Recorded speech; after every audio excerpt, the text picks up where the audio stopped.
Na mtazamaji wa Ngale Sports, karibu sana kwa mara nyingine, tuzungumze yale ambayo yanahusiana na michezo haswa katika kipindi hiki cha usajili. Kabla ya yote, usisahau kusubscribe. Mimi ni Salama Ngale, niko hapa kukuletea tetesi za usajili ambazo zinaendelea kushika vichwa katika ardhi yetu ya Tanzania. Na leo tuwatazame Yanga. Yanga bwana, kwa muda usiopungua mwezi mmoja mpaka mwezi mmoja kama na wiki moja hivi, wamekuwa wakihusishwa na kuhitaji ama kumnasa mshambuliaji raia wa Angola, Laurindo Aurelio Maria maarufu kama Depu. Ni nyota ambaye ametajwa sana kwamba anakwenda kuziba ama anakwenda kupunguza ama anakwenda kuondoa kabisa tatizo la ukame wa magoli katika eneo la ushambuliaji kwa upande wa Yanga. Sasa tuzungumzie mambo mawili. Jambo la kwanza,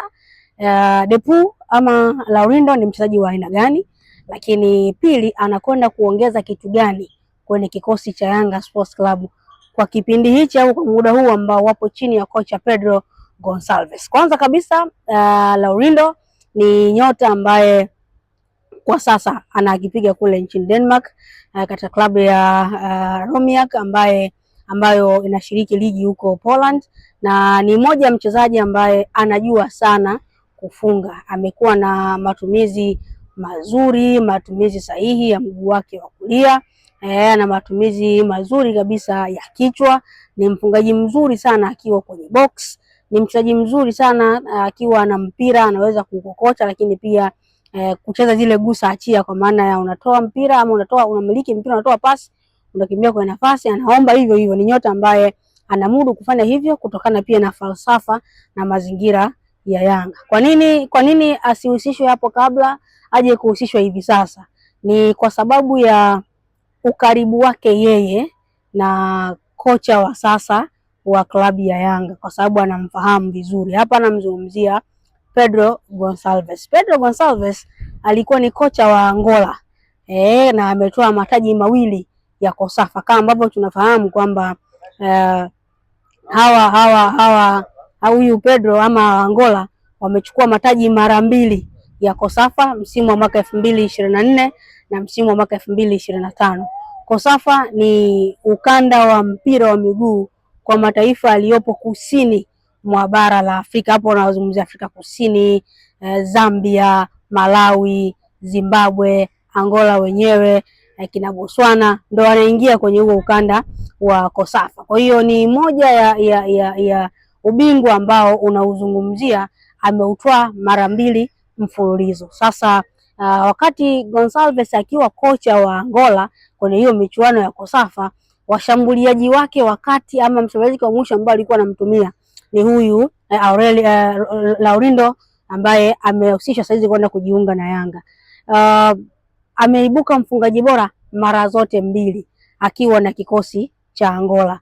Msimu wa 2024 alifunga mabao 8, msimu ambao alifuata akafunga mabao 5. Isivyo bahati hatukumuona kwenye CHAN ambayo ilifanyika East Africa, kwa maana ya Tanzania, Uganda pamoja na Kenya kwenye ile pamoja, kwa sababu tayari yeye alipata malisho kwenye timu nyingine, ama alipata malisho nje ya bara la Afrika ama nje ya taifa lake la Malawi, taifa lake la Angola kumradhi, kwa sababu hiyo ikamnyima ile nafasi ya yeye kuwa nyota ambaye anaweza kushiriki kwenye michuano ya CHAN. Kwa hiyo Laurindo anakuja kufanya kazi na kocha ambaye anamfahamu vizuri. Ni mmoja ya nyota ambaye amecheza kwenye timu mbalimbali za pale Angola, Petro di Luanda amecheza, Kala amecheza, amekuwa na Sagrada Esperanca pia ya hapo nchini kwao amecheza. Ni nyota ambaye anajua sana kufunga. Sasa ukiangalia hayo mazingira ama hichi ambacho nimekizungumza, ukaribu wa yeye ama kufahamiana kati ya yeye